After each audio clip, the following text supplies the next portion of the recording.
আপনি কি ভাবছেন সোনা কিনে আপনি নিরাপদ? ভুল। 2026-এর এই যুদ্ধকালীন বাজারে সোনার দাম যখন আকাশচুম্বী, ঠিক তখনই লুকিয়ে আছে এক ভয়াবহ ধসের সংকেত। আজ যা আপনার সম্পদ, কাল তা কি আপনার গলার কাটা হয়ে দাঁড়াবে? শেয়ার বাজার কি সত্যিই সোনাকে ধুলোয় মিশিয়ে দেবে?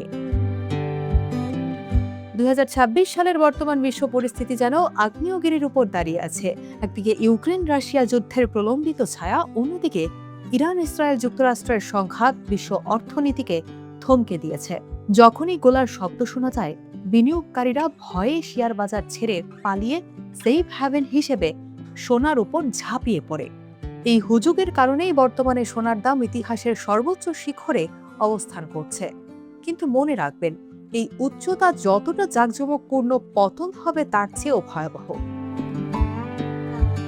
সোনার দাম কেন বাড়ছে? কারণ ভয়। শেয়ার বাজার কেন পড়ছে? কারণ অনিশ্চয়তা। কিন্তু ইতিহাস সাক্ষী দেয়, ভয় কখনো দীর্ঘস্থায়ী হয় না।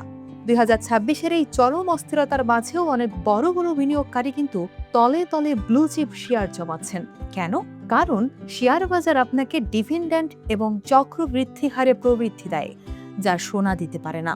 যুদ্ধের মেঘ কাটার প্রথম আভাস পাওয়া মাত্রই স্মার্ট মানি সোনা থেকে বেরিয়ে শেয়ার বাজারে ঢুকতে শুরু করবে। অর্থনীতি যখনই চাঙ্গা হওয়ার সংকেত পাবে, তখন সোনার প্রয়োজনীয়তা ফুরিয়ে যাবে। বর্তমানে কৃত্রিমভাবে ফুলে ফেপে ওঠা দামকে অর্থনীতিবিদরা গোল্ড বাবল বলছেন।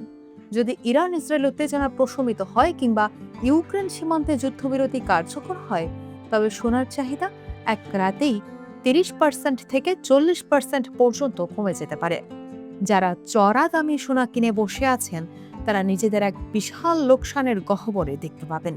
কারণ চাঙ্গা অর্থনীতিতে টাকা অলস সোনায় থাকে না, টাকা চলে যায় কারখানা আর প্রযুক্তির শেয়ারে।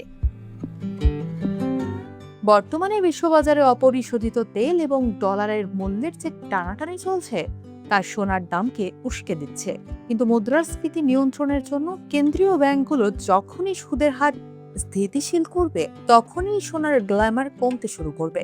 শেয়ার বাজার এখন অনেকটা স্প্রিং এর মতো, যত বেশি চাপে পড়ে সংকুচিত হচ্ছে, অর্থনীতি চাঙ্গা হওয়ার সঙ্গে সঙ্গে তা তত দ্রুত গতিতে বাউন্স ব্যাক করবে।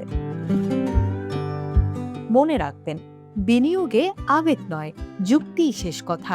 সোনা আপনার সম্পদ রক্ষা করতে পারে, কিন্তু সম্পদ বৃদ্ধি করে শেয়ার বাজার।